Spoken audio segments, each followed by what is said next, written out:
in the SEC. This is the media poll. We for sure will not use anything the media does as motivation. So are you? I mean, do you think the way that your team is going, do you feel like yours are going to be better than finishing 12th in the league? I don't know. I haven't studied the league enough to be able to say. Obviously, the media that has an opportunity to vote probably is more familiar with the league than I am. Who's picked to win the league? Kentucky. Second. Is that right? So, yeah, I don't. No, sir, it will not be motivation. What did the trip to Costa Rica do for this team as far as building the chemistry for it? Yeah, I don't know if it built any chemistry, but I do think, when you're able to do that, the NCAA allows different things in preparation for the trip, and so you're allowed 10 practice days. It's one of the least regulated rules in the rule book. They say 10 practice days, and you can do whatever you want on those days. During the season, even today, you're restricted on how much time you can work today. Right. So when you go on those trips, you can utilize those days however you want, and we kind of spread those 10 days out throughout the summer. Kind of an A to Z, and we didn't accomplish any of that, but tried to go A, B, C, D in regards to all the things that we want to do in every way. Get a sense of what we could do offensively, get a sense of what we could do defensively, a sense of what we would be about on special teams, how we watch tape, how we take notes, a little bit of all of that. Not much depth to any of it, but it was at least maybe an appetizer to what we'll do over the next 6 months. How surprised were you, either in a good way or a bad way, when you got here and began evaluating the guys that you would have coming back from last year? Yeah, there's 5 guys returning from last year's team. Most of those guys, I would say that some of those guys are heavy minute guys. Yeah. The one thing that I would say to their credit, all of them, because of how they've been raised, that's my opinion, have been great relative to their character and trying to be respectful in what we want to do. And that's not to be critical of what was done, it's just different. And I think those guys have been really good. Some of them are a little ahead of others in regards to picking it up and then being able to take it to the floor. Some of them are starting to figure that out. They're just a little behind, but those 5 guys have been great thus far relative to their attitude and their effort. How different is that from Virginia Tech when you got there with guys that were held over? Yeah, good question. I think we had 8 returning guys when we got there. Every situation's different when you take a job. Every situation's different relative to your returning players, relative to the guys that you need to sign. And maybe one thing that's not spoke of enough is when you take a job in April, the pool of players to choose from is very small. And so you don't want to make maybe short-term decisions on trying to win a game because you want to be motivated by the media picking you 12th. I think that's short-sighted. You want to try to make sustainable decisions as best you can relative to the pool of players that are left. But any coach would say in any sport, I think, that you're only as good as your returning players. And so whether that's 5 or 8 or however many, I would say a lot of those whole votes were based on who has the most returning players. Do you feel pretty good about, or do you know who your leaders are right now that you've been in the fray, or do you got to play games to find that out? Yeah, I say this with zero arrogance, I am. Yeah. Because everything we're doing is brand new. Today will be our 10th practice. And so a lot of what we'll do today, this will be the first time we bring officials in. So this will be the first time we've literally played and there's officials. I think that'll be a good rep, but it's our first rep.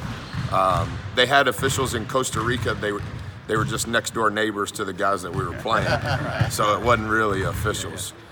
So everything is new. And so I think that when it's something we did the day before or the day before, we're gaining some traction. But I don't know that in mid-October that we can truly say, oh yeah, this guy's a leader. Because in order to be a leader, you have to have followers, and I don't necessarily, they know where to lead. Not that they don't want to lead, They're just not exactly sure where we're going. You know, a lot was made about Savion last year really trying to lead down the stretch on that team. Is he a guy trying to do that? Obviously, he's a good, really good I player. can't speak on what he did last year. I do think in time he can be a good player. He's going to have to learn to be consistently good. That's what real players do in any sport, the ones that can do it day after day after day. Shooting a lot of balls in games that don't necessarily matter towards win or losing, I don't think that's defined by a good player, but I think that he's been more than coachable. And I think he's getting to the point when he knows it's something that we're convicted by, he's becoming convicted by it. But I think it's way too early, and I don't know that it'll happen anytime this month or before Christmas relative to leader. But their character is great, and they're trying, and I think that's a great start. With the makeup of this roster, do you see this team being a little bit more positionless out there, or are you lean on some of the new faces to kind of man up the post game? Yeah, Nebo hasn't practiced, so it's hard to say relative to what he will be able to do or if he'll ever be able to play. He hasn't been a part of anything we've done in a long time. So maybe I would say he's missed the last 27 work days, and in a new program, that's really hard to overcome regardless of how old you are. I think the game is going to positionless, so we're okay with that. But in order to be positionless, that means you have to be able to guard multiple positions. It sounds cool offensively. Where it becomes a bind is defensively, can you guard multiple positions? And I think that'll kind of determine how we're able to play is who can you guard and who can we guard, and then what would our plan be of attack defensively on who's playing and how can we guard. Is Nebo because of injury? Yeah. Any specifics on that? No, but I don't know when he'll be back, and I'm not hiding anything, but I anticipate it's still a while. Lots of changes being done around here. What's it going to take to turn Regal Arena into real home court advantage? When I was here as an assistant and Logan was here, I thought it was a very distinct advantage. I haven't been back to Reed since I left, but I think you want it to be an advantage. Probably need people younger than us at the game. And those of us that are our age or older, we want them to be enthused to be at the game. And we need as many of those groups as we can. It is an issue that we need to attack. It's probably not a priority to me today relative to all the things that we have to accomplish. But I hope that the things that we are making a priority trend towards people respect how we work and how we play. And hopefully that'll lead to more people in the seats. Got time for some more? When you were at Virginia Tech, it was a football school, and at the beginning there wasn't a big crowd attending. How did you see that change over the years? Honestly, I just answered it the same way I just answered that. I was barely smart enough to graduate from college. For sure couldn't have got a degree in marketing, so I let those people handle it. We had more sellouts in the past 2 years than any 2-year period in the history of the program. The program had been playing for 111 years, and I did very little other than try to help us be the best we can be on the floor. And I think the product, over time, there began to be a groundswell in what we were doing. I think Virginia Tech is a football school. I think Texas A&M is a basketball school, but it's only a basketball school because Texas A&M is a football school, right? And we love everything that there is about football because that means that there is potential for support of basketball. So I love being employed at a football school. I think that's a positive, not a negative. Well, I think your last minute as an assistant here was AC Law's shot at home. So the next Yeah, time I saw a painting of that, and I think the guy's important, the painter. But it had AC shooting the ball over here on the left wing. The ball was shot over here on the right wing. Right, sure Right? was. Right in front of you. Yeah. Yeah. Yeah, so I don't know how that happened, but it was the right wing, right? It was. Yeah. So that was your last moment as an assistant at home.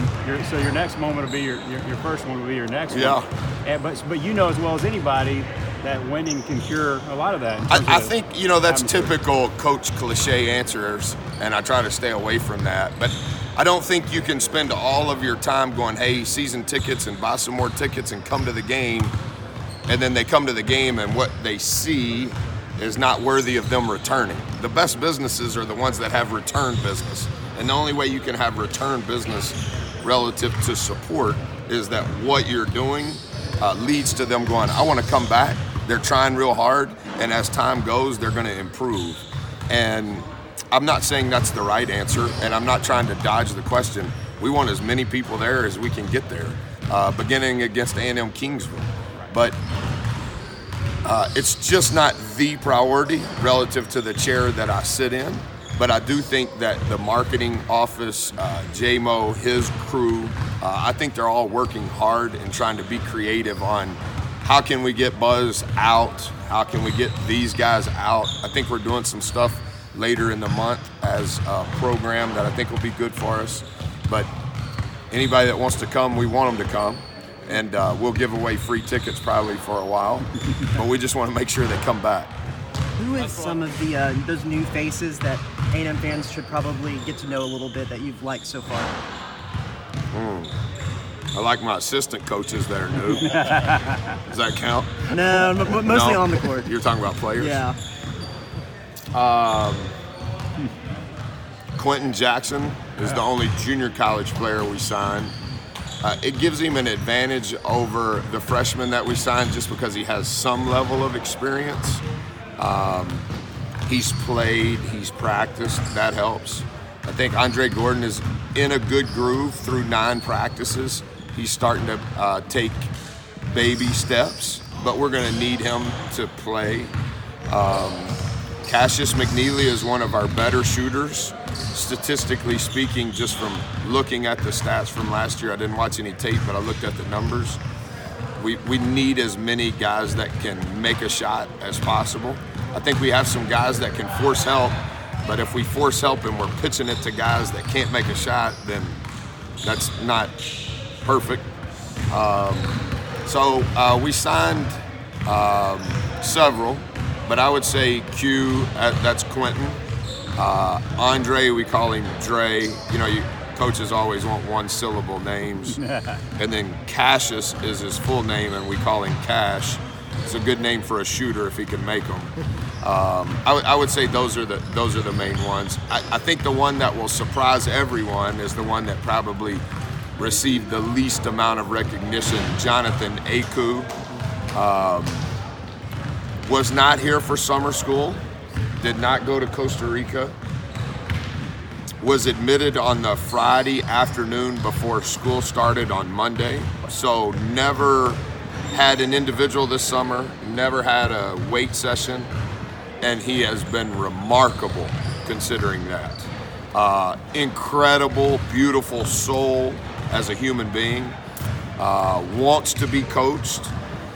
Sometimes I don't know that I use the appropriate language with him. I go a little too fast, but has probably become the most respected freshman I have seen since Joe Jones.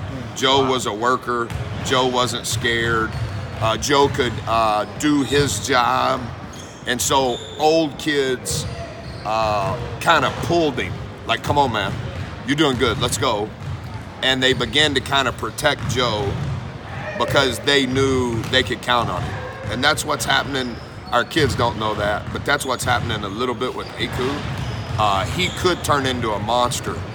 I don't know that what level of monster, but he is. He's going to play a lot, partly because of the void that we have, but he's gotten every rep in practice thus far because Nebo's gotten 0. And in time, that could end up being a benefit for all of us long term. But he has been manna from heaven in many respects. What did you learn about this team during the boot camp?